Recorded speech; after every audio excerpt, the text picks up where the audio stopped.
When asked how to describe a person, the first to be mentioned are the physical attributes. An example would be blue eyes, dark hair, a prominent nose, and maybe glasses. To this would be added a slim, heavy, or muscular body. They might be short or tall relative to others. All of this information about the way a person looks is helpful for a police profile hunting a criminal, but literature requires more. A physical description is only part of what makes an individual. A related question is what a person is like, meaning the personality. This brings up a whole new category of descriptions.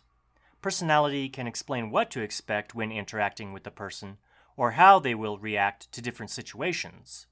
They can be described as friendly, easily offended, generous, greedy, humorous, or any other number of psychological dispositions.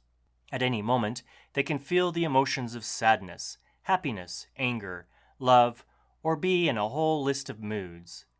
It is even possible to experience more than one emotion at the same time, because human nature is complicated and even contradictory. A well-written book captures all the nuances of a living person, helping to make them feel real.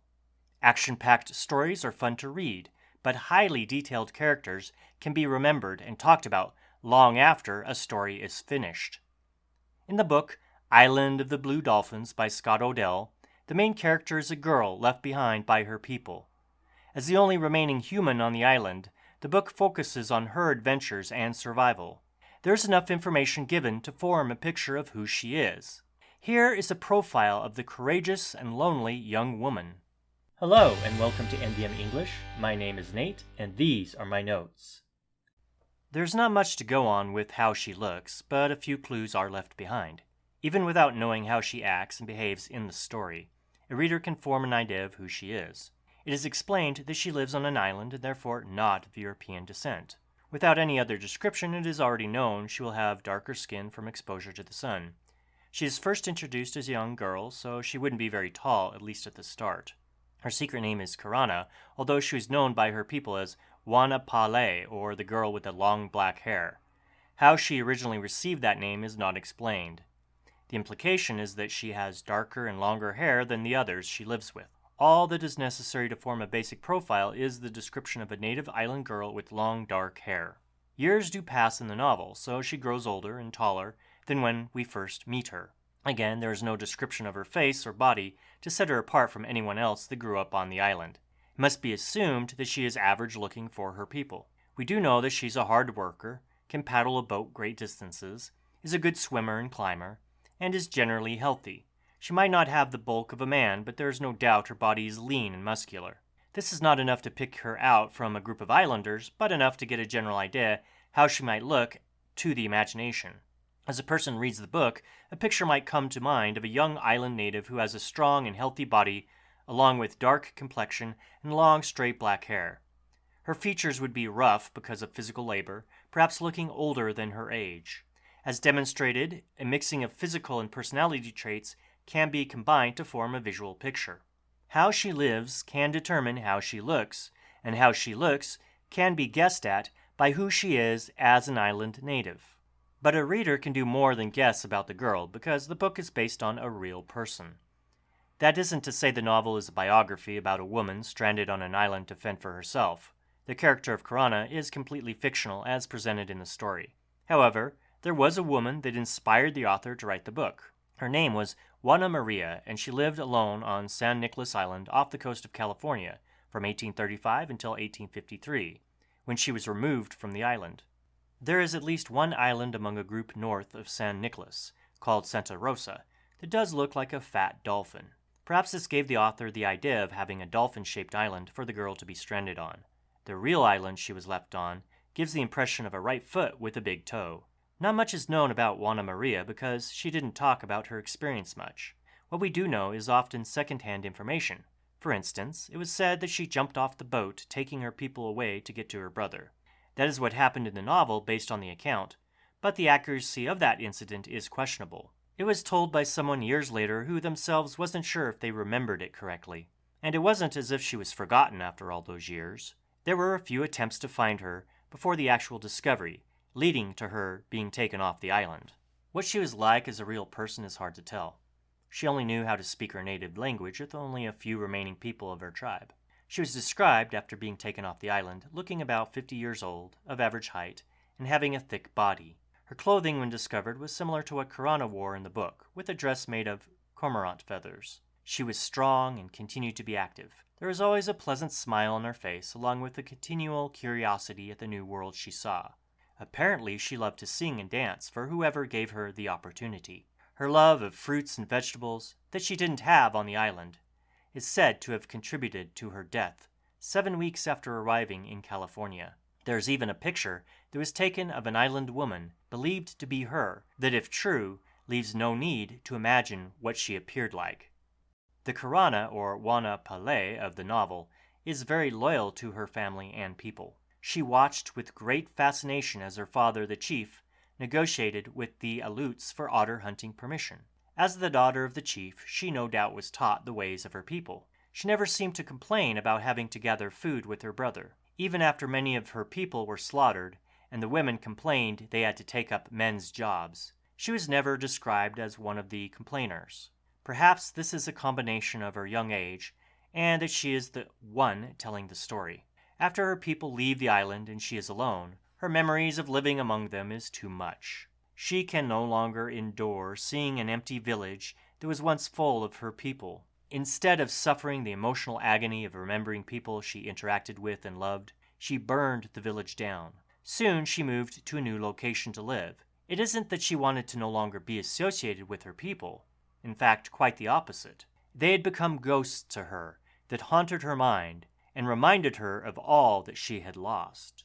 Nothing proved loyalty to family more than how she got stranded on the island.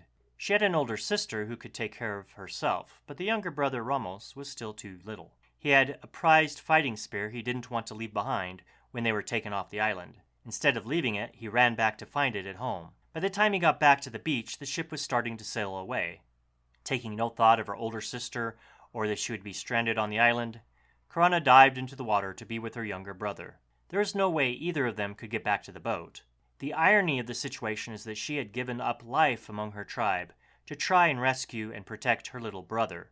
Yet in the end, that devotion to him cost her both a brother and the ability to live with her tribe. She tried to carry on the traditions of her tribe's beliefs, but they were not very strong. For instance, she claimed to have tried several times to communicate with dead ancestors. This is probably something that the leader of the tribe, like her chieftain father, was supposed to do as part of their duty. She confessed that after many tries, she never was able to make any contact. It was something that she regretted, but it didn't make her too concerned. Perhaps the strongest superstition left to her was the role of women. Going back to what happened after the Great Battle costing the lives of men, women complained when they were asked to do new tasks. Eventually, the remaining men relented and told them that they could stop. Once alone on the island, Karana more than once brought up the idea that women shouldn't make weapons. She had been taught that if women do make them, then terrible consequences were possible.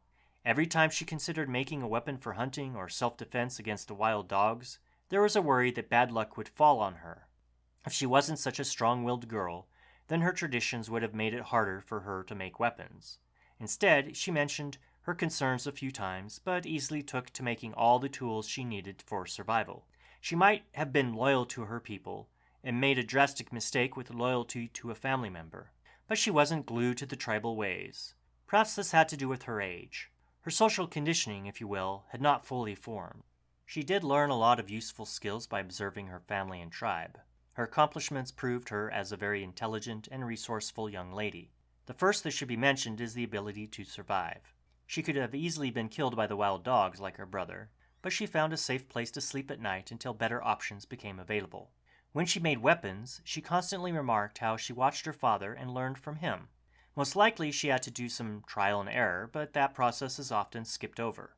It is perhaps a little unrealistic to believe that she could so easily figure out how to make tools by past observations. Still, she was a child of her tribal upbringing. Many tasks would have been watched on a daily basis. Perhaps she was what would be called a visual learner. It did take her a few tries to make the right trap for the large octopus she hunted. That isn't the same for her house on the ravine. She knew exactly what to do with the whale bones to make a fence. It worked well enough to keep out the wild dogs. What helped her most to survive was familiarity with the island and what she learned from her own people and family members. It is hard to say how many modern youth could survive if left alone in their own world. Hatred for her enemies was not a permanent condition. The Aleuts killed many of her tribe and made it impossible to remain on the island, and the wild dogs did kill her brother. For most people, that would be enough to gain a lifelong hatred without any forgiveness. In fact, her main objective toward the wild dogs was to get revenge for the death of her brother. She had no thoughts with her plan to kill them to have any kind of mercy. Even if it wasn't about revenge, they still posed a threat to her own life. There is no hint the dogs could be anything more than vicious. It ended up very surprising, and possibly surprising to herself, that she showed such compassion for the dying leader of the dog pack. Not only did she seek to heal the wound she gave the lead dog, but ended up making it her pet. In return, the former leader of the wild dogs went back to the pack and fought to keep them away. An animal is one thing, but even people from a treacherous group could gain her trust and friendship. One of the companions of the returning Aleuts was a woman who walked paths on her own. Karana tried desperately not to be noticed, but the Aleut woman noticed her traces. Eventually, they were trading jewelry and got to know each other. Karana even went so far as to give her secret name. This isn't to say she trusted the Aleut men or wanted to come out of the shadows. There just seemed to be a person who was equally lonely and excited to find another woman to communicate with. Fear and anger for Karana, given the right conditions, could be replaced by compassion and friendship. Animals were her main companions during the long stretches of isolation. Over time, her opinions and how she treated them changed. When she first started building tools, weapons were the first on the list. Not only were they for self-protection, but also hunting. She had a few animals that could be hunted for food on the island, including otters. It was one otter in particular that changed her views on hunting for meat, at least for those animals living on the land. She had already expressed a love and respect for otters when witnessing the Aleuts' hunting practices. They killed so many otters that Karana expressed horror to her father at how many dead ones were on the beach. He calmed her down by telling her that the numbers would return. They did, but the Aleuts returned again to hunt them. Many otters were left wounded and dying. One individual otter was taken in by Karana and, like the leader of the wild dogs, brought back to health. Months later, Karana found it had children and was deeply moved. From that point on, she refused to do more than fish. It wasn't a huge change because she had kept birds in cages and stole a puppy to raise as a pet. But it was still an enlargement of love she had for animals living on the island. They were all she had to keep her company until the day that she could leave. There were still plenty of fish in the sea for her to use as a source of food. Just like with Brian from the Hatchet novel, fish seemed to belong to a different category from other animals. For Brian, they weren't listed under meat, and Karana had no problems fishing while giving up hunting. It's just a strange coincidence. Once she left the island, her happy memories were associated with the time she spent watching and interacting with the animals. When she thought it was necessary, Karana could be deceitful. When she was finally taken off the island, she refused to tell the white men where to find the otters. She may have been happy to get off the island, but the thought of anyone hunting the animals was disturbing. When pressed for information about her otter cape and hunting tools, she played dumb. The first scene with Karana was her lying about the existence of red whales. She knew there was a boat approaching, but she didn't want her younger brother knowing about that. They had a job to do gathering food, and his curiosity about that boat would cut that short. She didn't want him running off. Claiming it was nothing more than a red whale was her way of keeping him busy. It didn't work for long, as it became obvious what was happening. Later, when the Aleuts returned for a second otter hunt, Karana hid as much evidence of her existence as possible. She went so far as to tear down her home and wipe away footprints. Other than the woman she made friends with, her cover-up work seemed to be successful.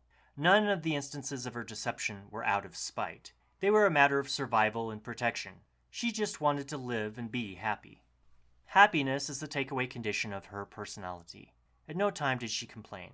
Yes, she wanted to get off the island and be with her people. That makes perfect sense. But she also said that she enjoyed her time on the island with the animals and watching the sea. The memories she made were happy ones.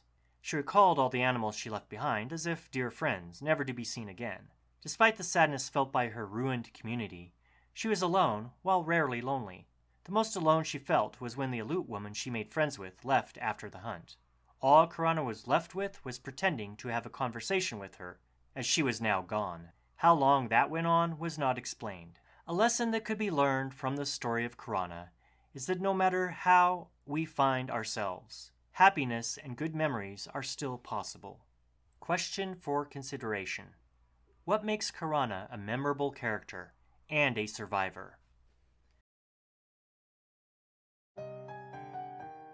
Click the subscribe button and notification bell to not miss the next installments and analysis.